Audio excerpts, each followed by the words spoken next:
জুবিন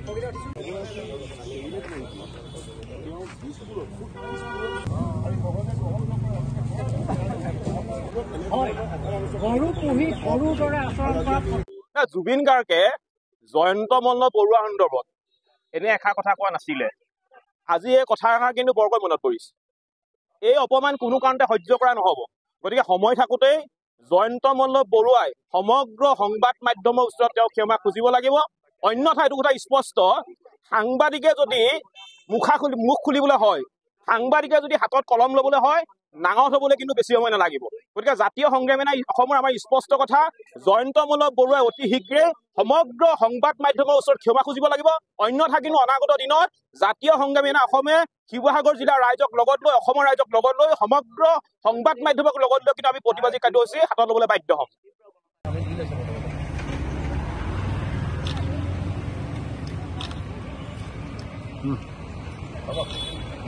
গণতন্ত্ৰৰ চতুৰ্থ স্তম্ভ আৰু এই চতুৰ্থ স্তম্ভৰ ক্ষেত্ৰত শ্ৰেণী বিভাজন কোনো ধৰণে সহ্য কৰা নহয়। গণতন্ত্ৰৰ আজি কেমেৰা ধৰা পাৰ্চনজনৰ পৰা বাইট লৈ থকা মানুহজনলৈকে, সাংবাদিকজনলৈকে আৰু পেপাৰত লিখা মানুহজনৰ পৰা প্ৰিণ্টৰ লগত জড়িত মানুহজনলৈকে গণতন্ত্ৰৰ চতুৰ্থ স্তম্ভৰ লগত জড়িত। আৰু প্ৰত্যেকে আমি সমান চকুৰে চাই সন্মান কৰাটো গণতন্ত্ৰৰ বাবে জৰুৰী। এইটো আপোনাৰ বা মোৰ বাবে নহয়, এইটো গণতন্ত্ৰৰ বাবে, ভাৰতৰ সংবিধানৰ বাবে এইটো জৰুৰী কথা। আৰু অনাগত দিনত যদি এনেকুৱা ধৰণৰ তুল মন্তব্য কৰে, আজি যিদৰে প্ৰতিবাদ হৈছে, ইয়াতকৈও ভয়ংকৰ প্ৰতিবাদ হ'ব। আৰু সেইকাৰণে কৈছোঁ, বিনাশকালে বিপৰীত বুদ্ধি। যিটো কংগ্ৰেছে 3বাৰ শাসনত থাকোঁতে শেষৰ টাৰ্মটোত যিখিনি অহংকাৰী দম্ভ কথা বতৰাৰে অসমৰ ৰাইজৰ মাজৰ পৰা আঁতৰি গৈছিলে, এই অহংকাৰ দম্ভ কথা বতৰাবিলাকে বিজেপিকো এদিন অসমৰ ৰাইজৰ মনৰ পৰা আঁতৰাই লৈ গুচি যাব। আৰু সেইকাৰণে কৈছোঁ, অহংকাৰ এৰিব লাগে, বিনাশকালে বিপৰীত বুদ্ধি। আৰু অনাগত দিনত যদি এনেকুৱা তৰল মন্তব্য কৰে, তাৰ বিৰুদ্ধে প্ৰতিবাদ হ'ব। সেই লাগিলে যোন ৰাজনৈতিক দলৰ নেতাই নকৰক, যদি সাংবাদিক কৰ্মীসকলক এইদৰে আক্ৰমণ কৰে, সাংবাদিকসকলৰ যদি শ্ৰেণী বিভাজন কৰিব বিচাৰে, তাৰ বিৰুদ্ধে প্ৰতিবাদ হ'ব।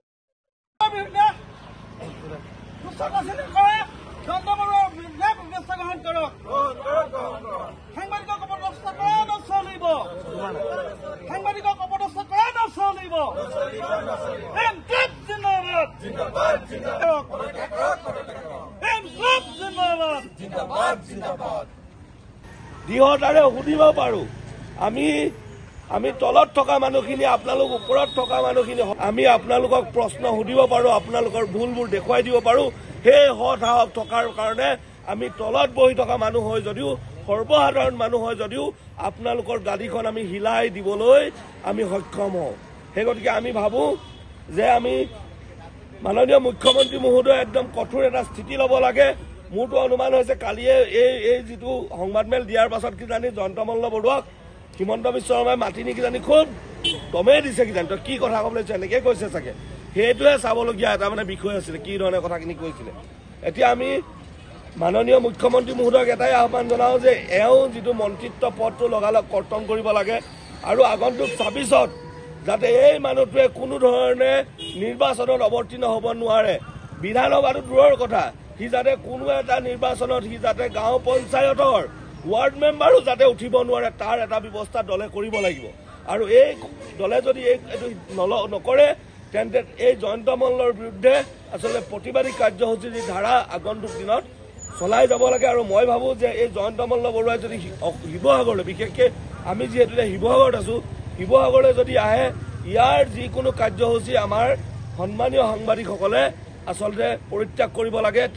তেওঁৰ বিৰুদ্ধাচৰণ কৰি তেওঁৰ কাৰ্যসূচীবোৰ বৰ্জন কৰিব লাগে।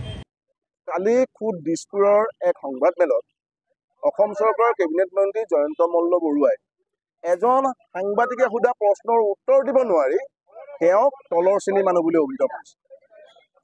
জয়ন্ত মল্ল বৰুৱাই এটা সংবাদ প্ৰতিষ্ঠানৰ এজন সাংবাদিকক তলৰ শ্ৰেণীৰ মানুহ বুলি অভিহিত নাই কৰা। তেওঁ অসমৰ সমগ্ৰ সাংবাদিক গোষ্ঠীক তেওঁ তলৰ শ্ৰেণীৰ মানুহ বুলি অভিহিত কৰিছে বুলি আমি ভাবিবলৈ বাধ্য হৈছোঁ। আৰু এই যি মন্তব্য, এই মন্তব্যক আমি গৰিহণা দিছোঁ, আমি ধিক্কাৰ দিছোঁ। আৰু আমাৰ মনত পঞ্জীবিত যি ক্ষোভ, সেই ক্ষোভ আমি ঐতিহাসিক শিৱসাগৰ, যি শিৱসাগৰত অৰুণোদয় জন্ম হৈছিল, সেই স্থানৰ পৰা আমি তেওঁক এটা হকিনি দিব বিচাৰিছোঁ। অকল মন্ত্ৰী জয়ন্ত মল্ল বৰুৱাকে নহয়, ৰাজনীতিৰ বলত বলিয়ান এইসকল বিচাৰ বুদ্ধিৰ লোক পোৱা প্ৰত্যেকজনকে আমি এটা সকীয়াই দিছোঁ, যাতে ভৱিষ্যতলৈ আপোনালোকে সাংবাদিকক কেন্দ্ৰ কৰি এনেকুৱা ধৰণৰ তুচ্ছ তাচ্ছিল্য অপমানযুক্ত মন্তব্য যাতে আপোনাক ভৱিষ্যত নকৰে।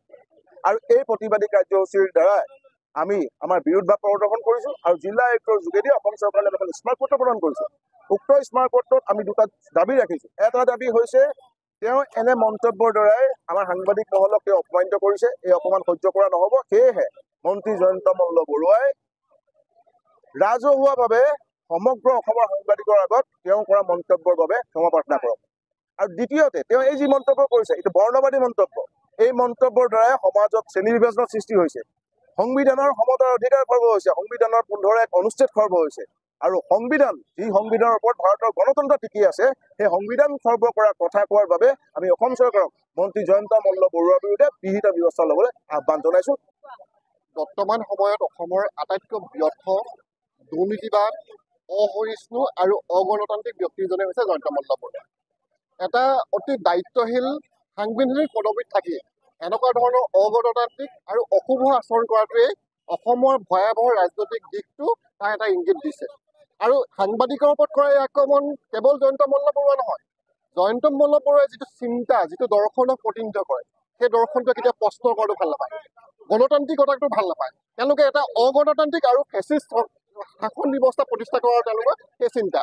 আৰু বৰ্তমানৰ বিজেপি চৰকাৰখনৰ সেই ধৰণৰ আদৰ্শ চিন্তা, কাৰণ তেওঁলোকে গণতান্ত্ৰিক ব্যৱস্থাটো ভাল নাপায়। আৰু আজি আপোনালোকৰ মাধ্যমে হিমন্ত বিশ্ব শৰ্মাক আমি ক'ব বিচাৰিছোঁ, মাননীয় মুখ্যমন্ত্ৰী, তেওঁলোকে যদি গণতান্ত্ৰিক ব্যৱস্থাটো যদি বাহাল ৰখাৰ চেষ্টা, তেওঁলোকৰ যদি মিনিমাম তেওঁলোকৰ দায়িত্ববোধ আছে বা তেওঁলোকে প্ৰশ্ন কৰা যিটো ব্যৱস্থা, সেই ব্যৱস্থাটো যদি বাহাল ৰখা বিচাৰে, তেতিয়াহ'লে অতি শীঘ্ৰে জয়ন্ত মল্ল বৰুৱাক তেওঁলোকে মন্ত্ৰী হ'ব বা তেওঁলোকক তেওঁ বাহিৰ কৰি দিব লাগে, এই আমি দাবী কৰিছোঁ। জয়ন্ত মল্ল বৰুৱাৰ দৰে অশালীন ব্যক্তিত্বৰ অধিকাৰী এগৰাকী ব্যক্তিয়ে, এগৰাকী মন্ত্ৰীয়ে সংবাদ মাধ্যমক যি ধৰণে অপমান কৰিছে, সাংবাদিকক যি ধৰণে অপমান কৰিছে, আৰু তাতোকৈ ডাঙৰ কথা, জাতীয় জীৱনৰ অন্যতম কাণ্ডাৰী হেমকোষ প্ৰণেতা হেমচন্দ্ৰ বৰুৱাক যি ধৰণে অপমান কৰিছে, এনে ঘটনাক শিৱসাগৰ জিলা সাংবাদিক সংস্থা, ই মিডিয়া সংস্থা তথা সমূহ সাংবাদিকৰ হৈ তীব্ৰ ভাষাৰে আমি নিন্দা কৰিছোঁ, গৰিহণা দিছোঁ আৰু এই কাৰ্যক ধিক্কাৰ জনাইছোঁ।